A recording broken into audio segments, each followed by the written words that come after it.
Estudo da Epístola do Apóstolo Paulo aos Efésios.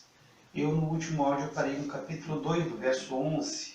Diz assim: portanto, lembrai-vos de que vós, noutro tempo, eres gentios na carne, e chamados incircuncisão, pelos que na carne se chamam circuncisão feita pela mão dos homens. O apóstolo Paulo ele faz toda essa declaração maravilhosa do capítulo 2, do 1 ao 10. Ele declara a situação, a salvação, a situação de que, como nós andávamos sem Cristo, antes de nós sermos salvos, antes de termos um encontro com o nosso amado Senhor Jesus Cristo. E ele inicia o versículo 11 dizendo uma consequência, portanto, e ele chama a igreja a se lembrar, do passado. Nós hoje estamos em Cristo, e em Cristo nós ocupamos uma nova posição. Em Cristo estamos assentados nos lugares celestiais. Em Cristo. Então ocupamos uma nova posição. Mas ele faz uma lembrança e que o povo de Deus se lembre de que noutro tempo, não é nesse tempo, noutro tempo, e aqui ele vai falar sobre esse tempo passado. No versículo, no mesmo capítulo, no versículo 2, ele também fala aqui em que noutro tempo andaste segundo o curso desse mundo. Então ele faz menção da vida sem Cristo. Noutro tempo, tempo passado, antes de Cristo. E ele se olha, lembre-se que antes de vocês conhecerem a Cristo, nesse tempo passado, vocês eram gentios na carne. Gentil era considerado pelo judeu, todo o povo não judeu era considerado gentil. E aqui ele fala gentios na carne. Paulo está fazendo alusão ao pacto abraâmico que se tratava da aliança que Deus fez com Abraão no livro de Gênesis, no capítulo 17. A partir do verso 10, diz assim a palavra do Senhor: esta é a minha aliança, que guardareis entre mim e vós, e a tua descendência depois de ti, que todo o homem entre vós seja circuncidado, e circuncidarei a carne do vosso prepúcio, e isso será por sinal da aliança entre mim e vós. O filho de 8 dias, pois, será circuncidado, todo homem nas vossas gerações, o nascido na casa e o comprado por dinheiro, a qualquer estrangeiro que não for da tua descendência. Com efeito será circuncidado o nascido em tua casa e o comprado por teu dinheiro. E estará a minha aliança na vossa carne por aliança perpétua. E o homem incircunciso, cuja carne do prepúcio não estiver circuncidada, aquela alma será extirpada do seu povo. Quebrou a minha aliança. Então, gentios na carne, não judeus, não fazia parte da aliança. Essa aliança que Deus fez com Abraão, uma aliança abraâmica, que é uma aliança perpétua. Tu vai ver que existia um sinal. Então, quando Deus ele separa Abraão e ele faz uma aliança, e ele declara que essa aliança que ele está fazendo é uma aliança que vai ser perpétua e que vai ser guardada e deverá ser guardada de geração em geração. Existe um sinal, e o sinal dessa aliança é circuncidar a carne do vosso prepúcio. O que seria isso? Todo homem deveria tirar, cortar a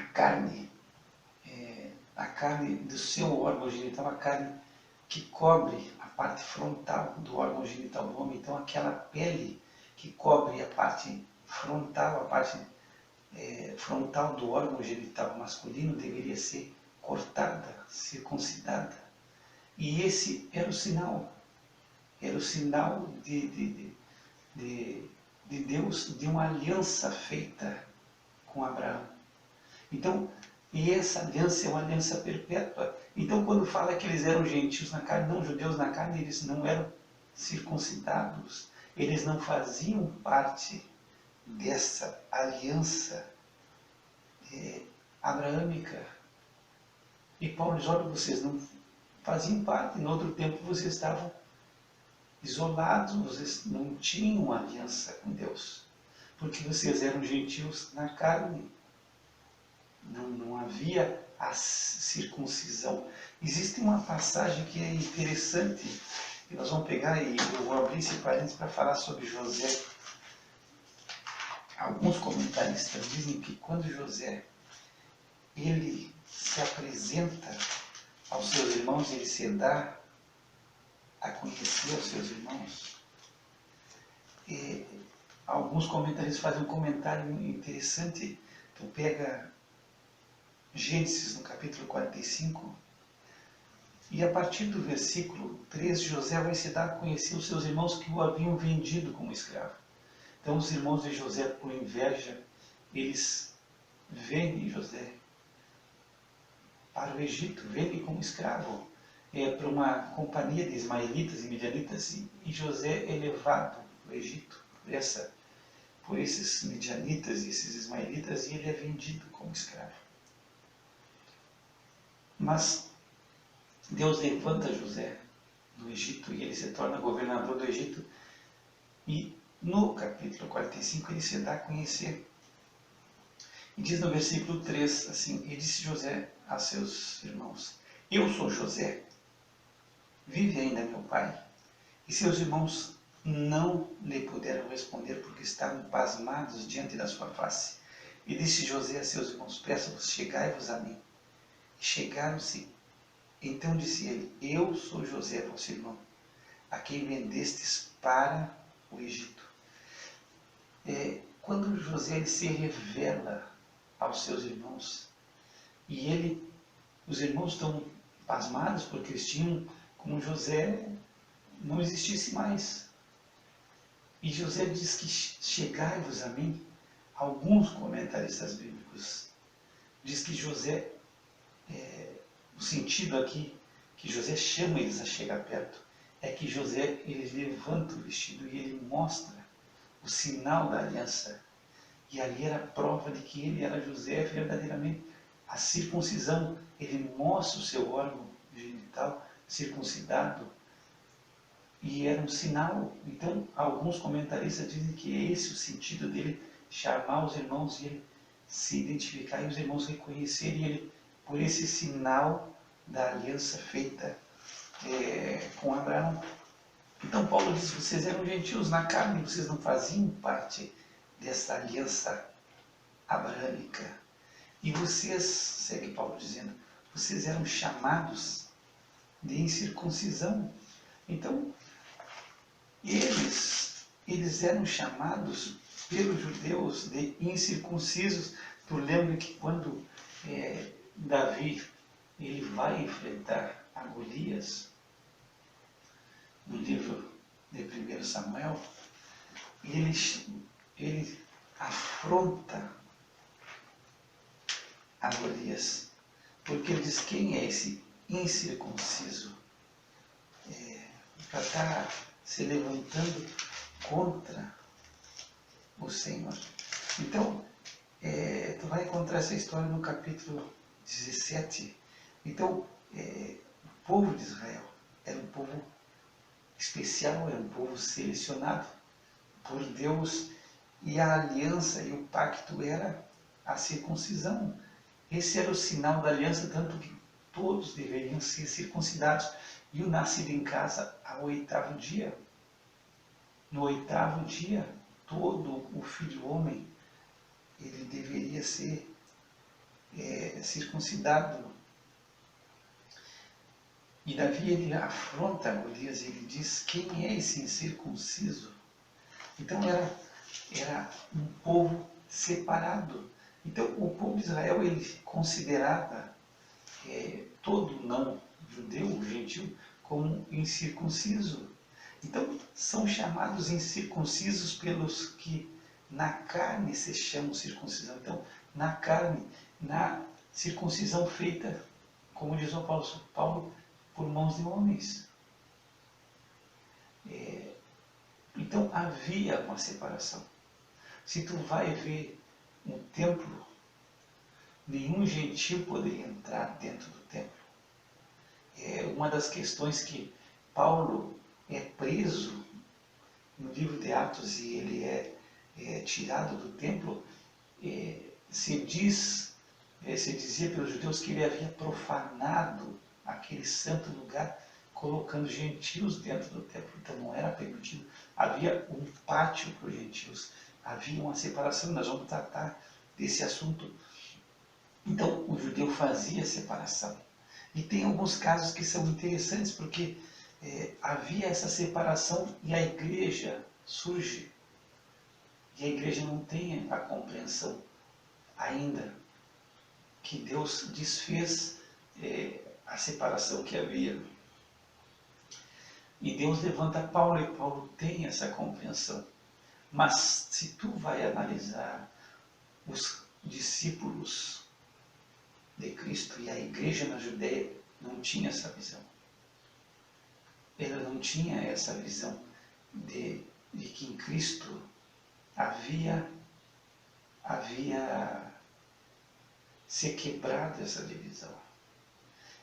O nosso amado Senhor Jesus Cristo, se tu vai ver no livro de Mateus, no capítulo 12, fala no versículo de Jesus, no versículo 21, perdão, e no seu nome os gentios esperarão. Então, no nome de Cristo, Cristo é a esperança de todo não judeu. Então, no seu nome, no nome de Cristo, os gentios estão esperando. Essa é a nossa esperança. Então, Cristo veio como a grande esperança daquele não judeu, daqueles que eram alheios a essa aliança que Deus havia feito com a nação de Israel. Mas em Cristo, nós entramos nesse pacto, através de Cristo.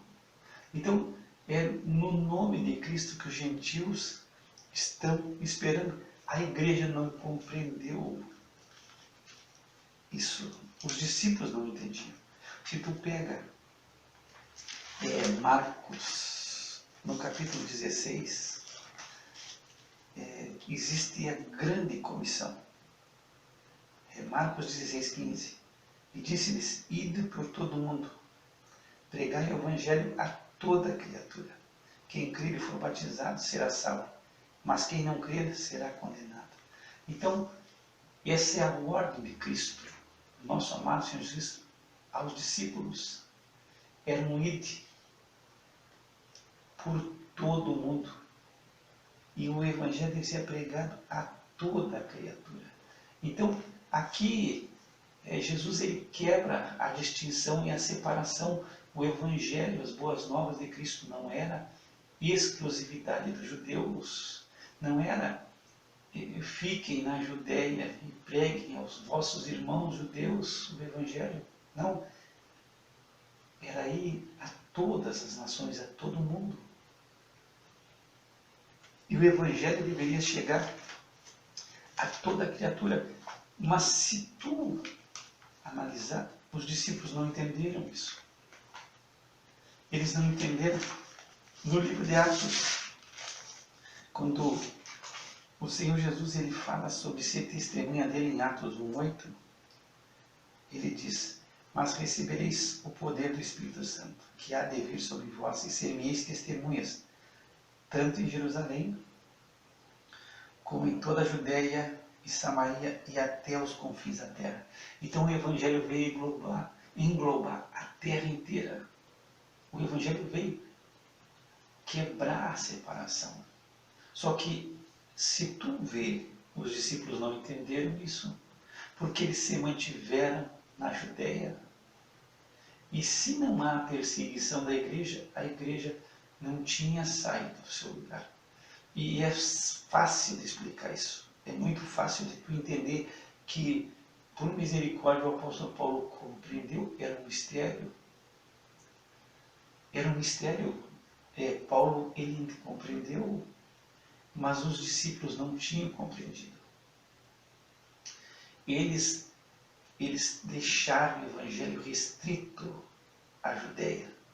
E eu te provo isso com facilidade porque no capítulo 10 do livro de Atos aparece um cidadão chamado Cornélio. E Cornélio era romano, ele era um centurião romano, mas ele era um homem piedoso e temente a Deus com toda a sua casa. E ele fazia oração de contínuo a Deus e dava esmola ao povo. Então esse homem é temente a Deus. E ele é visitado por um anjo de Deus que manda chamar Pedro. O anjo de Deus chama Pedro, ele vai te dizer o que tu tem que fazer. E Cornélio manda, tu pega o Atos 10, manda chamar Pedro. Pedro está em Jope, se não me falha a memória. E ele está orando. E nisso Deus dá uma visão a Pedro.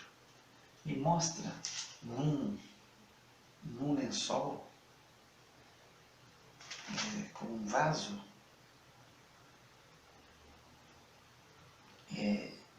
Pedro ele vê o céu aberto e desce um vaso.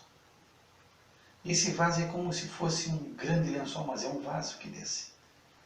É como se fosse um lençol atado pelas 4 pontas, vindo para a terra. E ali tem todo tipo de animal, feras, répteis e aves do céu. E se dirige uma voz a Pedro dizendo: levanta-te, Pedro, mata e come. E Pedro disse: não, de modo nenhum, Senhor, porque nunca comi coisa alguma comum e imunda. E aí Deus diz: não faças tu comum o que Deus purificou. Isso aconteceu por 3 vezes. E o vaso tornou-se a recolher ao céu. E Pedro não entende o que Deus está querendo falar com ele. Mas Deus está tentando abrir a visão de Pedro para o Evangelho chegar aos gentios que não havia chegado. E Deus está preparando Pedro para que ele possa pregar o Evangelho aos gentios. Mas se tu continua acompanhando Atos 10, Cornélio manda chamar Pedro para que Pedro venha, mas Pedro está um pouco receoso, não vamos dizer com medo, mas receoso de chegar. E é interessante se tu pegar no versículo 24, Pedro chega a Cesareia, onde está Cornélio, e ele entra, a partir do versículo 24, e ele entra e acha ali que está muitas pessoas ajuntadas. Então Cornélio está maravilhado, ele junta os seus amigos, junta os conhecidos, esperando Pedro chegar. E aí Pedro, no versículo 28, vai dizer assim: vós bem sabeis que não é lícito ao homem judeu ajuntar-se ou chegar-se a estrangeiro. Mas Deus mostrou-me que a nenhum homem chame comum ou imundo. Então Pedro, ele chega diante daquele povo que está esperando ansioso, que deseja ouvir o que Deus tem colocado no coração de Pedro, mas Pedro chega com muito receio e ele diz: olha, você sabe, não é lícito, quer dizer, lícito é permitido que um homem judeu ajunte-se ou chegue-se a estrangeiros. Então essa era a visão do judaísmo, essa era a visão da lei. E nós vemos aqui um homem de Deus que é o apóstolo Pedro, um homem que, pregando o Evangelho, servo de Deus, e Deus manda ele ir. Deus deu ordem para que ele fosse até Cornélio. Mas Pedro diz, olha, não é permitido, eu sou judeu, eu não posso me ajuntar com vocês. Então, ele chega já, como se diz, com o pé atrás, olha, não é permitido, Deus me disse que não é para mim considerar vocês como um mundo, mas não é permitido. E Pedro está receoso por ele, diz assim, ó, por que tu me chamou? Até esse momento, Pedro, ele não tem a compreensão ainda do plano de Deus. E aí eu volto para Marcos 16, 15, que diz, ide por todo mundo. Então, tem coisas que nós não compreendemos da palavra. Tem coisas que para nós não entendemos. Então, quando Cristo manda que o Evangelho seja pregado a toda a criatura, isso passou desapercebido, isso estava oculto. Os discípulos não usaram isso. Quando se diz que eles iam ser testemunha por todo, até os confins da terra, eles não compreenderam, porque muitas vezes nós nos atemos ou temos a atenção nossa para algo e outras coisas passam desapercebidas. Então o Evangelho era para ser pregado a toda a criatura, mas o que os apóstolos fizeram? Eles se mantiveram restritos a Jerusalém e a Judeia. Mesmo quando o Evangelho chega a Samaria, ainda é com problema. Não foi pelos apóstolos, foi através, se não me falha a memória, de um dos diáconos. Então o Evangelho vai chegar a Samaria e vai ainda causar estranheza, vai causar uma certa estranheza, mas segue, está tudo tranquilo. Vai chegar Filipe, ele vai pregar a Samaria e vão ser mandados, tu pega isso no capítulo 8 de Atos, e Pedro e João vão a Samaria, eles se alegram, mas ainda eles não tinham compreendo. Eu compreendo que eles não tinham esse entendimento pleno. E o Evangelho chega a Samaria através de um diácono, de Filipe. Mas os discípulos não foram a Samaria pregar. Então, no capítulo 8, Deus ele manda a perseguição para que a igreja saia daquele grupinho restrito. Muitas vezes nós, como igreja, o que a gente faz, nós salvos e os outros perdidos, e tá legal, cada um na sua. E nós esquecemos que o Evangelho deve ser pregado a toda a criatura. Então existe a grande comissão. Aquilo que Deus nos comissionou a fazer é ir por todo mundo e pregar o Evangelho a toda a criatura. Alguns dizem que esta palavra é a grande omissão. A igreja é omissa. A igreja se fecha. E o Evangelho não chega a todo mundo e não chega a toda a criatura. Porque nós, como igreja de Cristo, nós somos omissos. Nós pecamos por sermos omissos, nós nos omitimos, nós não declaramos, nós não pregamos a toda a criatura. Então, é um problema, e eu vejo aqui esse problema na igreja. A igreja ficou restrita, como hoje a igreja está restrita. Muitas vezes a igreja se fecha, e o mundo que siga. Mas existe um ID, não é se tranque dentro da igreja, e se alguém quiser se salvar, que venha. Não, existe um ID a pregar o Evangelho a toda a criatura. Quem crê e for batizado vai ser salvo. Agora, quem não crê já vai ser condenado, já está condenado. Mas a missão da igreja é pregar o Evangelho. E a toda a criatura, e ir por todo mundo.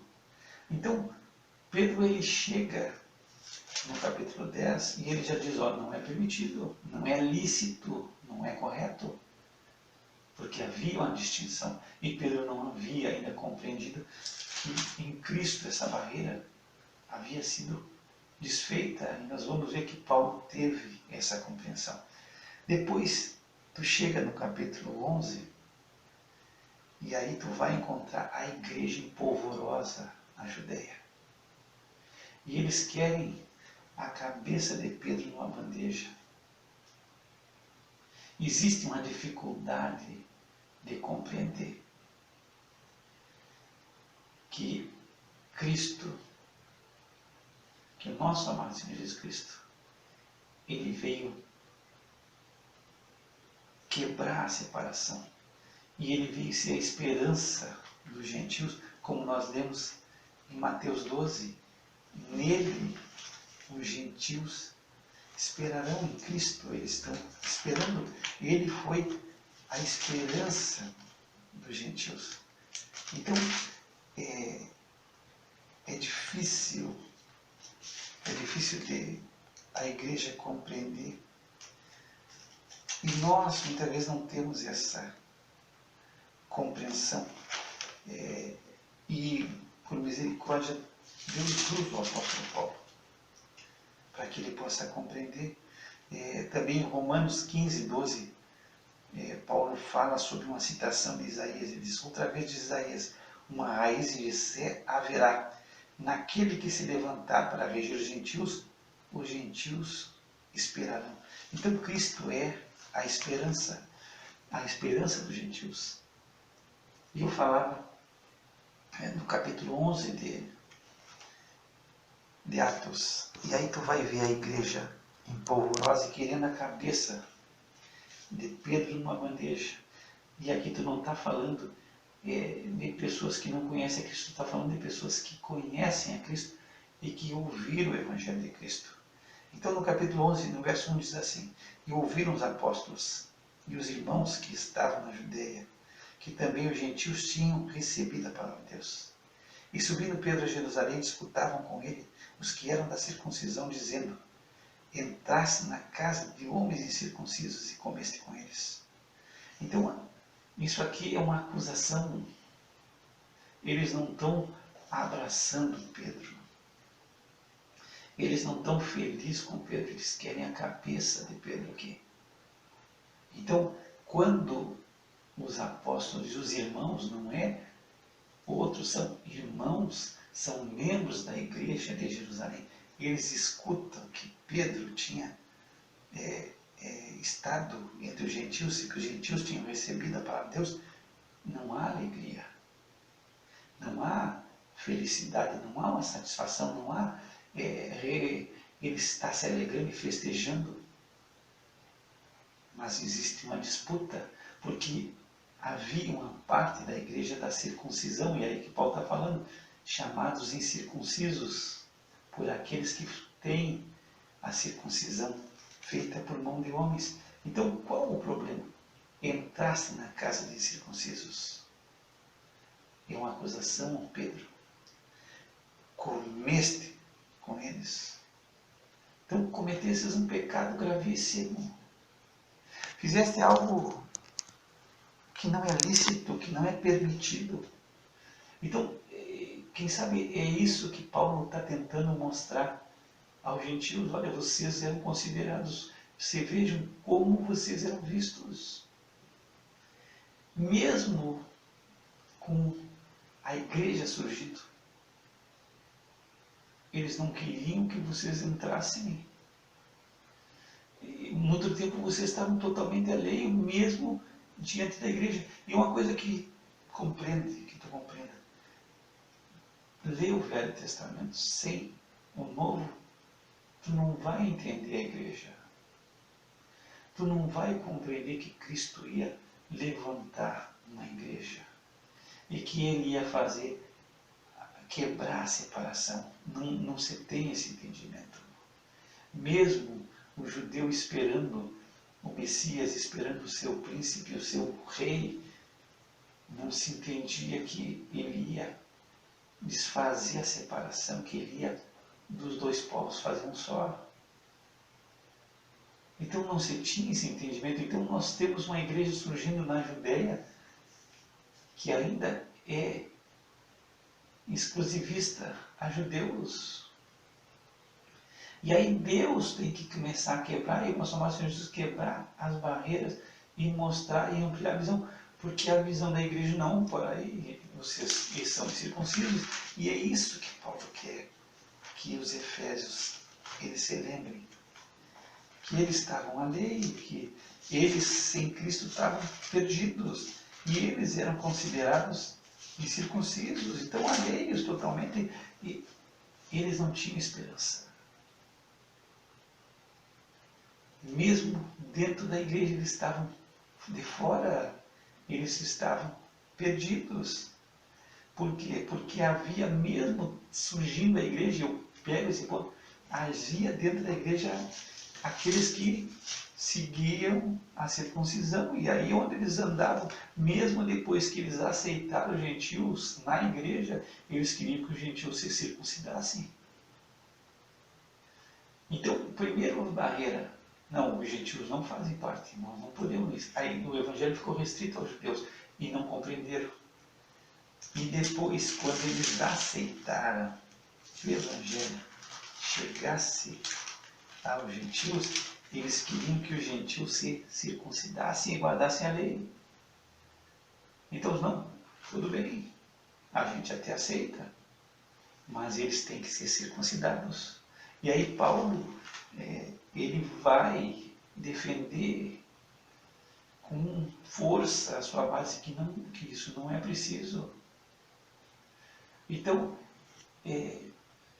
existia muita pressão em volta dos apóstolos, tanto que Pedro tem que se explicar, ele tem que se justificar, ele tem que se defender, porque ele está sendo atacado pelos judeus cristãos, e não é por outros, que são irmãos. Se tu pegar Filipenses, no capítulo 3, Paulo, a partir do 2, ele diz: guardai-vos dos cães, guardai-vos dos maus obreiros, guardai-vos da cortadura, porque a circuncisão somos nós, que servimos a Deus em espírito e nos gloriamos em Jesus Cristo, e não confiamos na carne. Então, Paulo está escrevendo à igreja de Filipos e diz: olha, se guardem, existem uns maus obreiros, existem uns cães aí que estão atacando as ovelhas. E os da cortadura, eles querem que vocês se circuncidem, eles querem que vocês cumpram o ritual judaico. Mas não, a circuncisão somos nós, não são eles que servimos a Deus de maneira correta, que servimos a Deus em espírito. Nós somos a circuncisão verdadeira. E nos gloriamos em Jesus Cristo e não confiamos na carne. Eles querem mudar a situação. Então, compreenda. Primeiro, eles queriam o evangelho restrito a judeus. E aí depois, quando o evangelho, eles entendem que o evangelho vai chegar aos gentios, eles querem que os gentios se tornem judeus, se circuncidando e guardando a lei. Então, Paulo, ele quer lembrar a situação que os gentios andavam. A situação, então, se lembre, em outro tempo vocês estavam totalmente alheios, estavam fora. E aí ele vai seguir, depois nós vamos seguir no próximo áudio, no 12, ele vai explicar a situação diante dos judeus, mesmo diante da igreja da Judéia, como eles viam os gentios. E o apóstolo Paulo, ele vai defender o seu ministério, que foi um ministério aos gentios, porque Deus em Cristo lhe dá a compreensão dessa verdade. E eu espero que tu tenha entendido. Lembrar no outro tempo, e muitas vezes tu tem que te lembrar como tu vivia sem Cristo, sem esperança, alheio totalmente à vida com Deus. Então é isso que o apóstolo Paulo está nos chamando a lembrança. No outro tempo nós estávamos sem Cristo, vivendo, fazendo a vontade da carne, nos pensamentos e segundo o curso desse mundo, dominado, sem esperança e considerado por aqueles que eram da aliança. E Paulo teve muito problema com judeus cristãos, porque eles não aceitavam. Então Paulo, toda a vida, todo o seu ministério, ele teve que combater heresia na igreja, porque ele amava a igreja de Cristo. E aqui ele começa a mostrar as coisas. Olha, é desse jeito, vocês estavam fora, vocês estavam considerando incircuncisos, então vocês estão à lei, vocês não fazem parte da aliança abrâmica. Existia uma restrição na igreja. E mesmo se tu parar, mesmo eu volto a dizer, na igreja de Jerusalém, na igreja judeia, eles não levaram o evangelho, eles não compreenderam a mensagem. E Paulo tem esse entendimento, ele vai mostrar que ele compreende, que ele entende o que Cristo fez por nós e que nós temos salvação. Temos a salvação em Cristo hoje. Que o Senhor te abençoe e te guarde. Que o Senhor faça resplandecer sobre ti o seu rosto e tenha misericórdia de ti. Que o Senhor levante seu rosto sobre ti e te dê a paz, graça e paz da parte de Deus nosso Pai e do Senhor Jesus Cristo. Senhor, obrigado porque tu, Senhor, pelo teu grande amor, levantaste ao teu servo, o apóstolo Paulo, a pregar, Senhor, as comunidades gentias, para que o Evangelho chegasse a todo o mundo. Senhor, tem tantas coisas que nós não compreendemos e não entendemos. Não deixa nós sermos omissos. Não deixa, Senhor, nós ter uma visão distorcida do Evangelho, mas nos dá a visão plena. Ilumina os olhos do nosso entendimento para compreender a tua vontade e o teu propósito para a tua igreja nesse século. Em nome de Jesus.